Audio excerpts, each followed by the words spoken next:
दोस्तों नमस्कार, मैं हूँ आशीष और आप देख रहे हो टेक डिसाइड। तो बैकग्राउंड को इग्नोर करना क्योंकि जो मेरा स्टूडियो रूम है वहाँ पे गर्मी बहुत ज़्यादा है। ऐसे में वहाँ पे ना ही कोई एसी है। जो फ़ैन है अगर उसे ऑन करता हूँ तो नॉइज़ बहुत ज़्यादा आती है, आपको समझ में नहीं आएगी बातें। तो इसलिए मैं थोड़ा आउटर आया हूँ, थोड़ा बाहर आया हूँ। थोड़ा हवा अच्छी चल रही है और बाहर मौसम बहुत अच्छा है। बारिश का मौसम तो है लेकिन बारिश बहुत दिनों से नहीं आ रही है हमारी तरफ। चलिए तो बात करता हुआ आगे की, और यहाँ पे आज हम बात करेंगे सैमसंग और उसमें दिए हुए जो प्रोसेसर होते हैं, जैसे कि एक्जिनोस जो उनका खुद का घर की खेती है भाई, तो डाल देते हैं जब चाहे जब।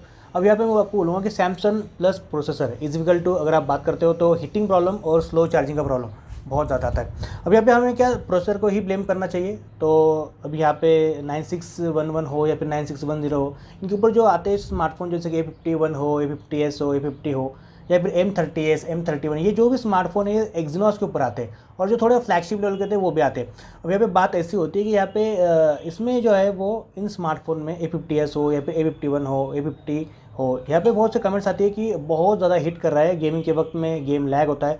तो देखिए यहाँ पे जो एक्जिनोस के जो हिस्ट्री रही है वो यहाँ पे इसके जो प्रोसेसर होते हैं ना, वो एक्चुअल में ज़्यादा हीट जनरेट करते हैं। अगर आप थोड़ा भी ज़्यादा इसके ऊपर लोड डालते हो तो ये हीट जल्दी हो जाते हैं। अब ऐसे में हीटिंग होंगे तो वैसे में आपको ऑब्वियसली पता है कि हीट अगर ज़्यादा हो तो फिर उसके जो परफॉर्मेंस होती है वो डाउन होती है। वैसे में गेमिंग करते हो तो वहाँ पे फ्रेम ड्रॉप्स होते हैं और वहाँ पे गेमिंग का परफॉर्मेंस जो है वो डाउन हो जाता है। तो ऐसे में आप सभी को पता है ये थोड़े ज़्यादा ही हीट होते हैं एक्जिनोस के जो प्रोसेसर होते हैं। अब यहाँ पे रही बात दूसरे की स्लो चार्जिंग का जो प्रॉब्लम है वो अभी फ़िलहाल बहुत ज़्यादा आ रहा है लोगों को। इसके पहले एंड्रॉयड 9 पाया था तब इतना हीटिंग का इशू था नहीं और ना ही चार्जिंग स्लो का प्रॉब्लम था। अब यहाँ पे अगर बात करूँ तो जो 9611 हो या फिर 9610 जो एक्जिनोस की जो प्रोसेसर होते हैं ना, यहाँ पे जब से एंड्रॉयड 10 आया और यहाँ पे जब से One UI 2 या फिर One UI 2.1 आया, तब से यहाँ पे मुझे लगता है कि सही से ऑप्टिमाइज़ नहीं हो पाया सब कुछ, या फिर ऑप्टिमाइज़ किया ही नहीं गया। तो यहाँ पे जब से एंड्रॉयड 10 आया और ये One UI 2 आया, तब से जो एक्जिनोस की जो प्रोसेसर है ना वो क्या कर रहे हैं कि ज़्यादा हिट उनके अंदर ज़्यादा प्रोड्यूस होती है।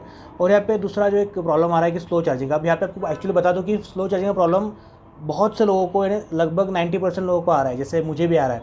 तो यहाँ पे प्रॉब्लम क्यों आता है कि अगर आप जो है वो अब ऐसे इन्वायरमेंट के अंदर हो जहाँ पे आपका जो रूम टेम्परेचर है वो जो है वो थोड़ा हॉट है, थोड़ा गर्म टेम्परेचर है, तो आपका फ़ोन जो है वो जल्दी गर्म हो जाता है। एक्चुअली में सभी फ़ोन गर्म हो जाते हैं, लेकिन ये जो है गर्म होने के साथ ही साथ जब इसका टेम्परेचर बढ़ता है फ़ोन का 38, 39 इस तरह से जाता है, तो यहाँ पे आपका जो चार्जिंग का स्पीड है ना वो स्लो हो जाता है, बहुत स्लो हो जाता है। जैसे कि आधा आधा घंटे तक यहाँ पे 1% के ऊपर भी नहीं बढ़ पाता। कोई यहाँ पे जो है वो 3-3 घंटे चार्ज करता है लेकिन उनका सिर्फ 10 से 15-20% ही होता है। तो ये ऐसे दिक्कत आ रही है। तो यहाँ पे एक्चुअली बताओ आपको कि ये जो है मुझे लगता है कि यहाँ पे सैमसंग ने एक सॉफ्टवेयर में यहाँ पे कुछ चेंजेस किए हुए हैं या फिर ऑप्टिमाइजेशन ठीक से नहीं हुआ है। आपको एक बताओ एक बात कि जब मैंने A50 खरीदा था स्टार्टिंग में, तब इसको एक प्रॉब्लम आ रही थी कि इसके अंदर थोड़ा सॉकेट के अंदर, चार्जिंग सॉकेट में थोड़ा पानी गया था, छींटे वगैरह उड़े थे।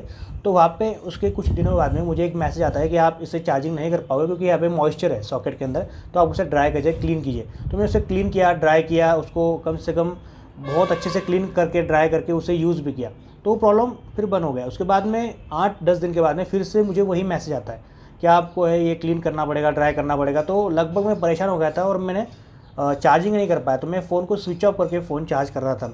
तो ऐसे में उसके बाद में कुछ दिन हुआ, उसके बाद में फिर अपने आप ही अच्छा हो गया।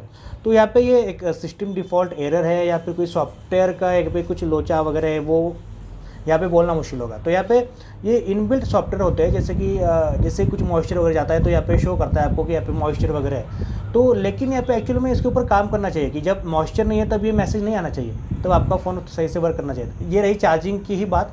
लेकिन यहाँ पे अगर बात करूँ यहाँ पे स्लो चार्जिंग की, तो यहाँ पे भी कुछ वैसे इशू मुझे नज़र आता है कि जब आप चार्जिंग को लगाते हो, फ़ोन का टेम्परेचर अगर ज़्यादा होता है, हीट ज़्यादा होती है उसके अंदर 38, 39, 40 के आसपास, तो जब भी आप चार्जिंग करोगे तो आपका जो है वो करंट फ्लो होता है चार्जर में से और वहाँ पे बैटरी में करंट जाता है, बैटरी चार्ज होती है। वैसे में नॉर्मल कंडीशन के अंदर यहाँ पे थोड़ा बहुत फ़ोन चार्जिंग करते वक्त भी गर्म होता है, वो 2-3-4 सेल्सियस के आसपास वो हीट थोड़ी उसमें जनरेट होती है।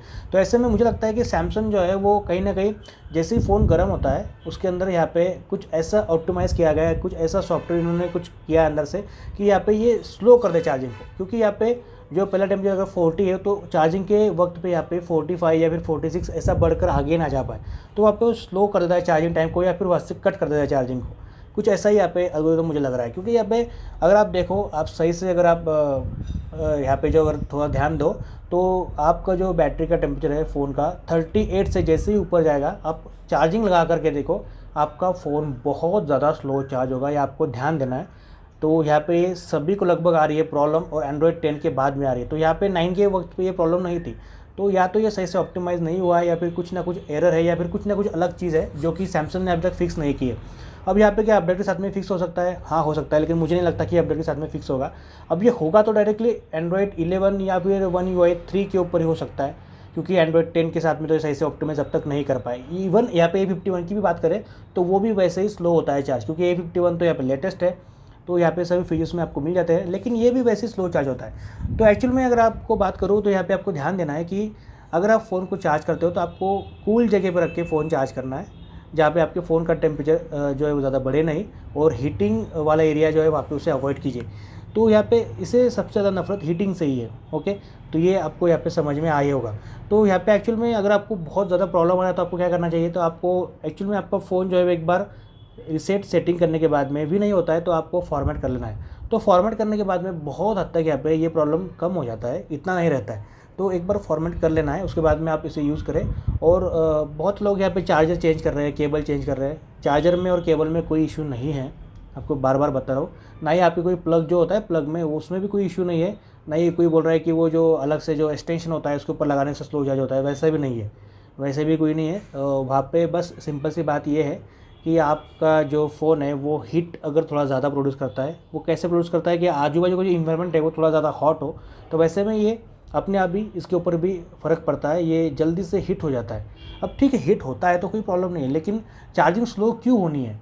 यहाँ पे मैंने और भी फ़ोन देखे, जैसे कि अभी मैं चाइनीज़ कंपनी का नाम नहीं लेना चाहता, लेकिन और भी फ़ोन है जो कि हिट होते हैं, लेकिन वो चार्जिंग सही से होते हैं, उनमें दिक्कत नहीं आती है। तो यहाँ पे मैं ये नहीं बोलूँगा कि सैमसंग जो है वो घटिया कंपनी है या फिर ये है, फिर वो है। सैमसंग बहुत अच्छा काम कर रही है, बहुत ही अच्छी कंपनी है, लेकिन थोड़ा सा यहाँ पे इन चीज़ों के ऊपर अगर ध्यान दे दे तो यहाँ पे जो सैमसंग के यूज़र्स हैं ना, उनको यहाँ पे बहुत हद तक यहाँ पे हेल्प हो जाएगी। क्योंकि अभी हम जो लोग हैं ना वो बहुत हद तक यहाँ पे सैमसंग के फ़ोन खरीद रहे हैं, क्योंकि हम बॉयकॉट करना चाहते हैं चाइनीज़ प्रोडक्ट को। और हम सैमसंग के ऊपर हम जब जाते हैं तो एक फ्लैगशिप लेवल के स्मार्टफोन का अनुभव हमें आता है, क्योंकि हम जो है वो पैसे ज़्यादा इन्वेस्ट करते हैं, और सैमसंग का फ़ोन यूज़ करने में बहुत अच्छा लगता है। इसमें ऐड वगैरह नहीं होती, प्रीमियम क्वालिटी होती है, सब कुछ अच्छा होता है। लेकिन यहाँ पर छोटे छोटे जो बातें हैं ना, जो बग्स वगैरह जो ऐड होते हैं अपडेट के साथ में, या फिर आपको बोलूँ ये स्लो चार्जिंग वाला इशू या फिर हीटिंग वाला इशू, इनके ऊपर बहुत हद तक ध्यान देने की ज़रूरत है। अगर हो सके तो सैमसंग से अगर क्लियर कर देता है तो मैं बोलूँगा कि बहुत अच्छी बात है। और यहाँ पे मैं आपको एक नंबर दूंगा डिस्क्रिप्शन के अंदर, जो कि सैमसंग सपोर्ट का है, जो आप इसको अगर व्हाट्सएप पे